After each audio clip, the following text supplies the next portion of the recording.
I get asked how I do my makeup literally all the time, and I finally have time to film an in-depth makeup tutorial. I always start with the e.l.f. Power Grip. I'm running out of this. For foundation, I've been using Estee Lauder Double Wear.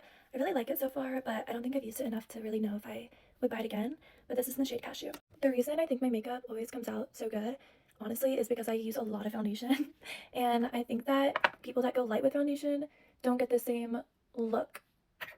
I like to go for more of a full coverage look because I just think that I want to look like a filter in real life. So the best way to do that is really to use a lot of foundation. The shade match for this is a little yellow, but you just have to trust the process. And don't forget to bring your foundation down your neck and your chest because you want everything to be cohesive. For concealer, I use the Hourglass concealer in the shade Sand. I think this is like literally their lightest color, but I like to use it for highlighting my under eyes. So I like to drag it out and upward, so it's going to lift your eye. And then I also like to highlight my chin and my forehead just a little bit. And I blend everything out with a beauty blender. I've tried blending with brushes before, and it is more full coverage that way, but I feel like you can see a lot of streaks even if you do pat it in. And so I just always go back to the beauty blender. For the purpose of this video, I'm going to carve out my eyebrows too. I don't do this every time, but if I want to be extra, I'll do it. Next, I'm going to use Makeup by Mario. This is in the shade Light Medium. This is the shaping stick. And put it in a lot of different places, honestly. I love contour. I feel like for makeup, you really just have to know your own features and know what's going to complement your face shape. So for me, I like to really bring out my cheekbones because I don't have that structured cheekbones.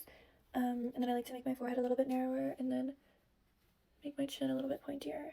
And then I like to also bring this down and like emphasize my collarbones a little bit just because, again, the thing with makeup is everything needs to be cohesive. So if your face is snatched and then your neck and chest isn't really matching, it's going to look a little bit odd. I blend all that out with an angled contour brush, and then I'm going to use the Patrick Ta contour in the shade She's Bronzed, and I'm going to use the liquid first, and then I'm going to go over it with the powder. So now that I'm done with all the liquid products, I'm going to set my face with Laura Mercier translucent powder. This is like really important. So I'm like very particular about this. So I have to blend the creases first, and then right when I blend it, I need to set it. So I'm going to show you. So I already have my powder ready, powder puff in the powder, and then I'm going to blend out the creases of my eye on top and bottom, and then literally hold my eye still and set it. Then I'm going to take the Huda Beauty Cherry Blossom powder. I really hate this packaging because no powder comes out. Like, I get like nothing. This is like full. But I like to use this for baking under my eyes. I know I look crazy, but I'm going to leave this here while I do the rest of my makeup. And I'm going to go over the cream bronzer that I just put on with the powder bronzer. And we're going to start just doing all the powder products. I know everyone loves glowy makeup, but if you want your makeup to really